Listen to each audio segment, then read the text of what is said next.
Good morning, everybody. Kurt Rish here, and thanks for joining me on One Shepherd. So, today we are continuing with our Old Testament reading of the book of Deuteronomy, chapter 26. And it shall be, when you come into the land which the Lord your God is giving you as an inheritance, and you possess it and dwell in it, that you shall take some of the first of all the produce of the ground, which you shall bring from your land that the Lord your God is giving you, and put it in a basket, and go to the place where the Lord your God chooses to make his name abide. And you shall go to the one who is priest in those days, and say to him, I declare today to the Lord your God that I have come to the country which the Lord swore to our fathers to give us. Then the priest shall take the basket out of your hand, and set it down before the altar of the Lord your God. And you shall answer and say, Before the Lord your God, my father was a Syrian, about to perish, and he went down to Egypt and dwelt there, few in number, and there he became a nation, great, mighty, and populous. But the Egyptians mistreated us, afflicted us, and laid hard bondage on us. Then we cried out to the Lord God of our fathers, and the Lord heard our voice and looked on our affliction, and our labor and our oppression. So the Lord brought us out of Egypt with a mighty hand and with an outstretched arm, with great terror and signs and wonders. He has brought us to this place and has given us this land, a land flowing with milk and honey. And now, behold, I have brought the first fruits of the land which you, O Lord, have given to me. We have a word study here, guys, which is the word worship. The Hebrew word for it is shakah, and it's Strong's Concordance number 7812. The most common Hebrew word for worship literally means to cause oneself to lie prostrate. In ancient times, a person would fall down before someone who possessed a higher status. People would bow before a king, express complete submission to his rule. Joseph's brothers recognized the cultural significance of bowing down when they reacted so vehemently against Joseph's dream. Bowing down to Joseph meant they were submitting to his authority. Following the example of ancient people of faith, true Christian worship must express more than love for God.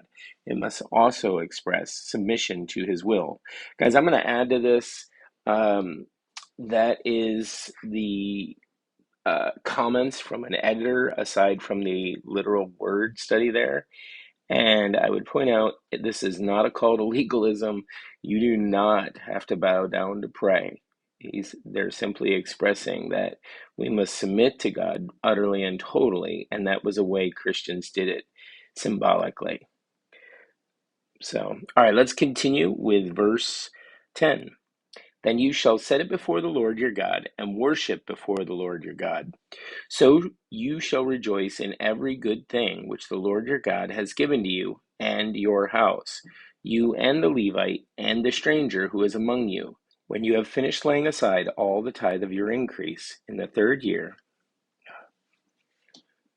When you have finished laying aside all the tithe of your increase in the third year, the year of tithing, and have given it to the Levite, the stranger, the fatherless, and the widow, so that they may eat within your gates and be filled, then you shall say before the Lord your God, I have removed the holy tithe from my house, and also have given them to the Levite, the stranger, the fatherless, and the widow according to all your commandments, which you have commanded me. I have not transgressed your commandments, nor have I forgotten them. I have not eaten any of it when mourning, nor have I removed any of it for an unclean use, nor given any of it for the dead. I have obeyed the voice of the Lord my God, and have done according to all that you have commanded me. Look down from your holy habitation, from heaven, and bless your people Israel and the land which you have given us, just as you swore to our fathers, a land flowing with milk and honey. This day the Lord your God commands you to observe these statutes and judgments. Therefore you shall be careful to observe them with all your heart and with all your soul. Today you have proclaimed the Lord to be your God, and that you will walk in his ways and keep his statutes, his commandments, and his judgments, and that you will obey his voice. Also, today the Lord has proclaimed you to be his special people, just as he promised you. that you should keep all his commandments, and that he will set you high above all nations which he has made, in praise, in name, and in honor, and that you may be a holy people to the Lord your God, just as he has spoken. Guys, that's it for our Old Testament reading of the book of Deuteronomy, chapter 26. Thank you so much for joining me. Be sure to like and subscribe below. May you have a great day, and may God bless.